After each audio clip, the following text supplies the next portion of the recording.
इंदौर से पूछते हैं, नमस्ते महाराज जी, आविकाओं की नवदा भक्ति हम किस प्रकार कर सकते हैं?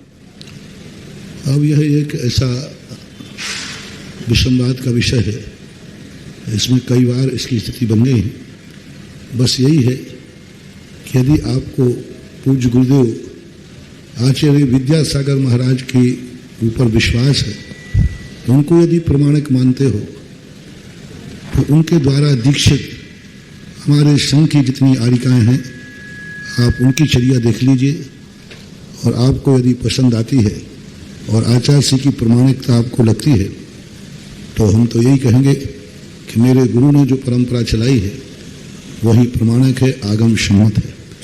बाकी अन्य के स्थानों पर मैं कोई टीका टिप्पणी नहीं चल रहा हूँ। उनकी जो गुरु परंपरा है, जो उन्होंने बताई, वो अपेक्षित समझते हैं। इसमें दो प्रकार की विचारधाराएं हैं।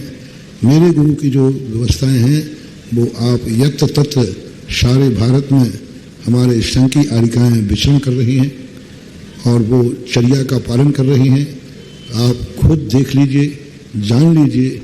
यहाँ छेड़ करके खामोखा में आपको जो चीज़ आंखों से दिखती हो उसके संबंध में पूछना, आपका प्रश्न खुरापाती लग रहा है। आपका प्रश्न मधुमक्खियों के छत्ते को छोड़ रहा है। आप शांति से बैठना पसंद नहीं कर रहे। आप सोच रहे हैं कोई ना कोई है। तो जब सैकड़ों आरिकाएँ आपके सामने हैं और पूछ रहे हो कैसी भैयावृत्ति करना, कैसी नवदा भक्ति करना, सैकड़ों आरिकाएँ पूज्य आचार्य गुरुदेव ने बनाई हैं, पूरे भारत में विचरण कर रहे हैं। तो अपनी आंखों से देखो, अपनी हिये की आंखों से देखो, अपनी श्रद्धा से देखो और अपनी प्रमाणिकता स्वयं निर्णय करो। कुछ चीज़ें आंखों से देखने में विवादास्पद नहीं होती, मुख से बोलने में विवादास्पद होती। हमारे गुरु महाराज ने कभी भी इस संबंध में प्रवचन नहीं दिया। एक भी प्रवचन कहीं भी आप नहीं बता सकते हो जहां आचार्य श्री ने उपदेश में इस बात को कहा हो।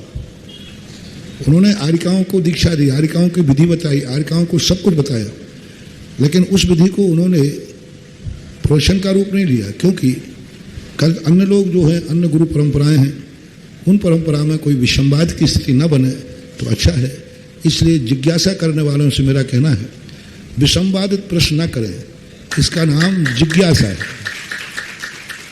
इसका नाम है जिज्ञासा। तुम्हारे लिए जो जिज्ञासा है वो करो। विषमवाद की जो बातें हैं, जिनमें दो विषमवाद, दो मत, जो परंपराएं चलती हैं, विषमवादित प्रश्न करना आपके लिए भी ज्ञानावरणी कर्म के बंध का कारण है। कई लोग चला करके विषमवादित प्रश्न करने की सोचते हैं जिससे विषमवाद बढ़े। तो ये मत समझना कि तुम विषमवाद नहीं कर रहे हो। यदि तुम्हारे प्रश्न पूछने पर कोई विषमवाद होता है तो उसके दोषी भी आप कहलाएंगे। हाँ, ऐसा नहीं कि आप आग लगा के उस शांति से बैठ जाओ। हाँ, कई लोग कहते हैं हमने तो कुछ किया ही नहीं था, हमने तो थोड़ी सी माचिसी काड़ी जलाई थी। तो भाई जरूर आग तो माचिसी काड़ी से लगती है।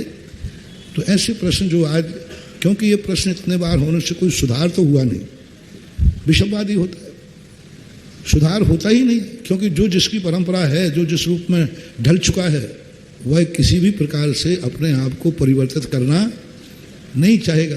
तो फिर उसके लिए हमारे यहाँ एक ही बात कही गई है, जो जिस धारा में बह रहा है बहने दो, तुम खुद अपना निर्णय करो और आगे बढ़ो।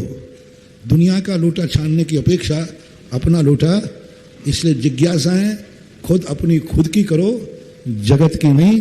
जगत को जगत के ऊपर छोड़ दो, इसी में सार है।